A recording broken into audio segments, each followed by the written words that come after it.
Salut tout le monde, je vous fais cette vidéo parce que je compte faire une série de vidéos spéciales Noël sur un livre.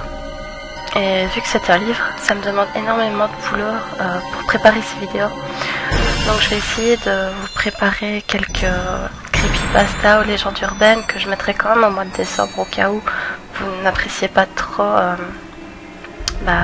les vidéos que je compte faire. Donc je vais vous poster cette vidéo-ci, je vous la mettrai dans quelques jours pour vous faire patienter parce que je n'aurai pas vraiment le temps de faire de nouvelles vidéos. Donc je l'ai déjà enregistré à l'avance parce que je suis déjà en train de préparer les vidéos de Noël. Donc je vous ai préparé une creepypasta sur le fauteuil roulant et une légende urbaine sur Jack O'Lantern. Donc on se retrouve tout de suite. Le fauteuil roulant. Un soir, Jessica regardait tranquillement la télévision, confortablement installée dans le canapé du salon. Ses parents étaient à une soirée. Elle avait décidé d'en profiter. Malheureusement, ce n'était pas sans compter sur sa petite sœur, Léa, 5 ans, qui était elle aussi à la maison. En effet, depuis le début de la soirée, la petite était descendue de sa chambre pour voir sa grande sœur 3 fois. La première fois, car elle avait soif. La deuxième, parce qu'elle voulait qu'elle lui raconte une histoire. Et la troisième, car elle avait vu un grand bonhomme noir dans le jardin. Jessica, patiente, avait été chercher un verre dans la cuisine, avait lu à Léa Blanche-Neige et les 7 nains, et avait fait le tour du jardin 3 fois avant d'affirmer qu'il n'y avait aucun grand bonhomme noir. Une fois cette inspection terminée, elle avait recouché sa sœur en lui disant que maintenant, il fallait dormir. Elle était donc installée depuis 10 minutes quand soudain, « Jessica !» Avec un soupir, elle se retourna,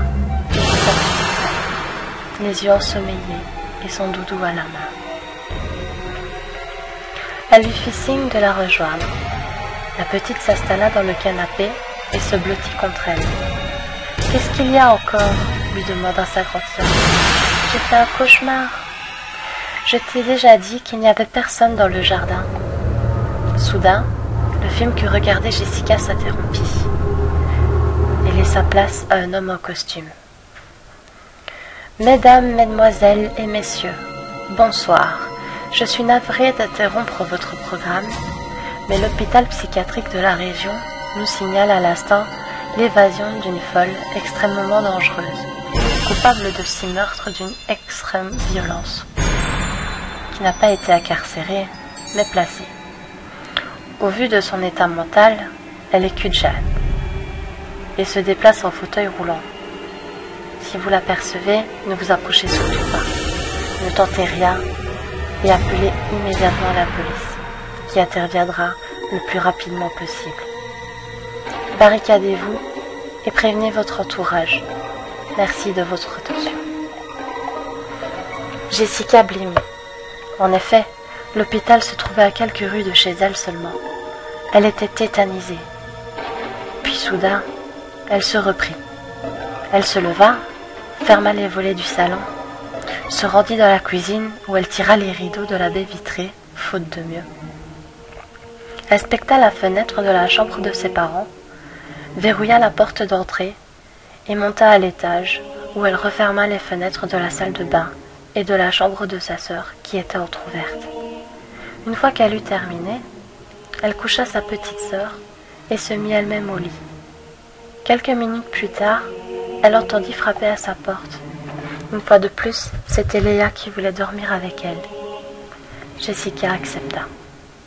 Quelques minutes plus tard, la petite lui annonce qu'elle allait dormir sous le lit, pour que la folle ne la trouve pas.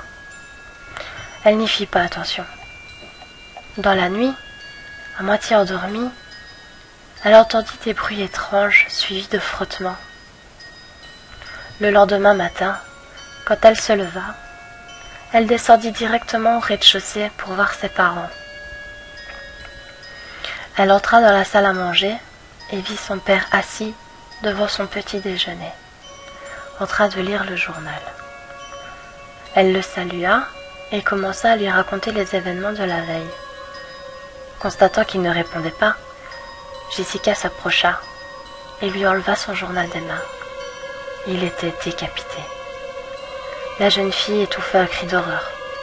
En pleurs, elle appela sa mère et courut dans la cuisine, où elle trouva l'abbé vitré en morceaux et un fauteuil roulant renversé. Elle se dirigea donc dans la salle de bain. Sa mère était là, dans l'abbé mort, dans son propre sang. Puis, elle pensa à sa sœur et grimpa 4 à 4 les escaliers. Elle ouvrit la porte de sa chambre et se précipita pour regarder sous son lit. Sa petite sœur était bien là, éventrée. À côté d'elle se trouvaient 2 couteaux, et elle comprit alors que les étranges bruits de la nuit, c'était la folle qui s'était servie de son fauteuil pour briser la vitre. Elle s'était déplacée à l'aide de ses couteaux, en les plantant dans le sol et en s'entraînant par terre. L'histoire de Jack aux lanternes.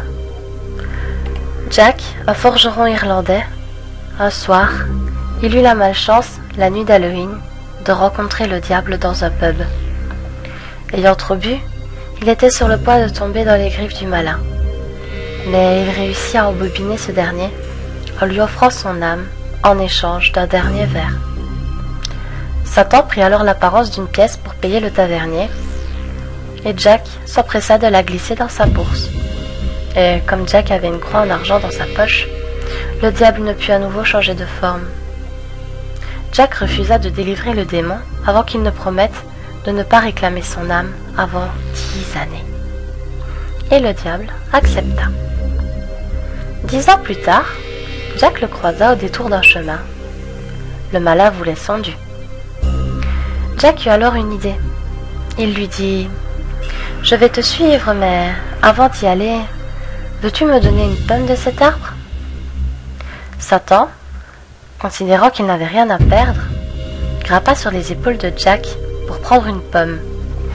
Jack sortit alors son couteau et grava une croix dans le tronc de l'arbre. Le malin se retrouva perché sur une branche dans l'incapacité de mettre la main sur Jack ou sur son âme. Celui-ci lui fit promettre de ne plus jamais lui demander son âme. Se voyant pris au piège, le diable accepta. Personne ne sait comment ce dernier réussit à descendre. Lorsque Jack mourut, 10 ans plus tard, il ne fut pas admis au paradis à cause de son penchant pour la bouteille, de son avarice et de ses tromperies. Lorsqu'il demanda à entrer en enfer, le diable dut le renvoyer, car il avait accepté de ne jamais s'emparer de son âme. « Mais où puis-je aller ?» demanda Jack. « Retourne d'où tu viens » répliqua le diable.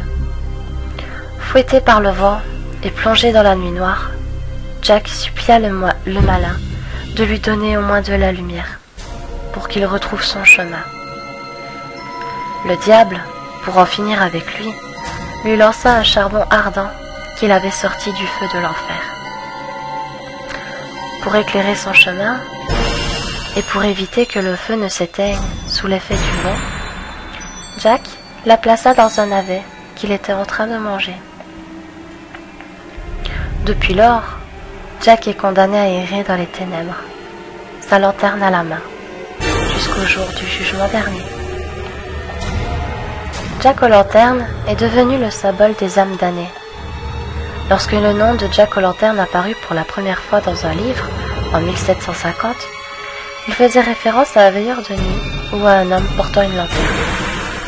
Les gens croyaient que les esprits et les fantômes sortaient de leur tombe pour Halloween, à la recherche de la chaleur de leurs anciennes demeures.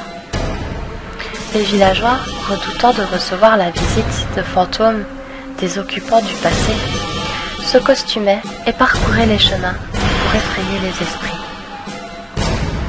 Ils laissaient également de la nourriture et autres douceurs devant leurs portes pour apaiser les esprits, afin qu'ils ne s'en prennent jamais à leur maison, ni à leur récolte, mais plutôt qu'ils passent leur chemin.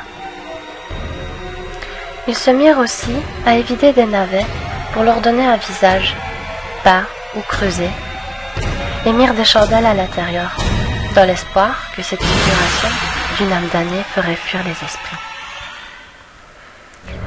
La famine de la pomme de terre en Irlande poussa plus de 700 000 personnes à émigrer en Amérique. Ces immigrants emmenèrent avec eux leurs traditions relatives à Halloween et à Jack-o'-lantern. Mais on trouvait dans leur nouveau pays moins de navets qu'en Irlande. Cependant, ils se rendirent compte que les citrouilles américaines faisaient aussi bien l'affaire. De nos jours, la citrouille évidée est peut-être le symbole le plus connu de cette fête.